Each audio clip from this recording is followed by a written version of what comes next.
नमस्कार. जय महाराष्ट्र. राज्यामध्ये मराठीचा विरोध करणारी ही जमात इतकी वाढली आहे की आता थेट मराठीला विरोध करतायत. एक प्रकारचा हा राज्यद्रोह आहे. गेल्या 2 वर्षापासून आम्ही माननीय मंत्री महोदय प्रताप सरनाईक परिवहन महाराष्ट्र राज्य यांच्याकडे मागणी लावून धरली होती की हे जे बेकायदेशीर रिक्षावाले त्यांच्यावरती कारवाई झाली पाहिजे. आणि असंख्य प्रमाणात हे बेकायदेशीरित्या रिक्षा चालवतात. यांची कुठेही पोलिसांकडे नोंद नाही, चारित्र्य पडताळणी नाही आणि अनेक प्रवाशांशी वाद होतात. मराठी नाही बोलेगा क्या करने का कर इतका माज यांचा वाढलेला आहे. म्हणून जर एखाद्या राज्यामध्ये तुम्ही व्यवसाय करता, रोजगार करता तर मराठी आलं पाहिजे.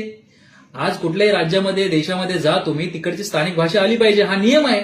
मग महाराष्ट्रामध्ये तुम्ही रिक्षा चालवता, टॅक्सी चालवता, मग मराठी का नको यायला आणि प्रवाशाची तुम्ही वाद का घालता, असा हा प्रश्न होता. म्हणून माननीय प्रताप सरनाईक परिवहन मंत्री महाराष्ट्र राज्य यांनी एक निर्णय घेतला. खरं तर महाराष्ट्र शासनाचे आम्ही आभार देखील मानलेले आहेत. आज या निर्णयाला विरोध करण्यासाठी शशांकराव सारखे आणि तिकडे कोण तो सदावर्ते आहे आणि नेहमीप्रमाणे म्हणजे मराठीचा मुद्दा आला की यांनी तोंड काढलेच पाहिजे आणि महाराष्ट्र द्रोह केलाच पाहिजे. तुम्ही महाराष्ट्रामध्ये राहून मराठीला का विरोध करताय?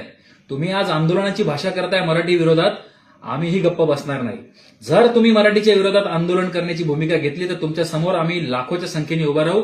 मराठी एकीकरण समितीच्या मार्फत आम्ही आवाहन करतोय की जर असे मराठी द्वेष्टे आणि मराठी राज्यद्रोही हे जर आपल्या मराठीला विरोध करत असतील तर आपणही लाखोच्या संख्येने रस्त्यावर उतरलं पाहिजे.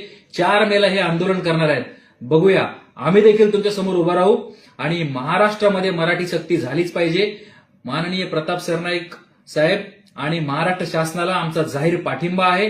माननीय देवेंद्र फडणवीस यांनी हा निर्णय घेतलेला आहे, तो ठाम राहिला पाहिजे आणि याची कठोर अंमलबजावणी झाली पाहिजे. या राज्यामध्ये कुठलाही गैरप्रकार आणि गैरव्यवहार झाला नाही पाहिजे. या भूमिकेचं आम्ही स्वागत करतो आणि या निर्णयाला आम्ही बहुसंख्य मराठी माणसं पाठिंबा देत आहोत. तुम्ही आंदोलन करणार असाल, आम्ही देखील तुमच्या समोर उभे राहू, एवढं मात्र नक्की. जय महाराष्ट्र.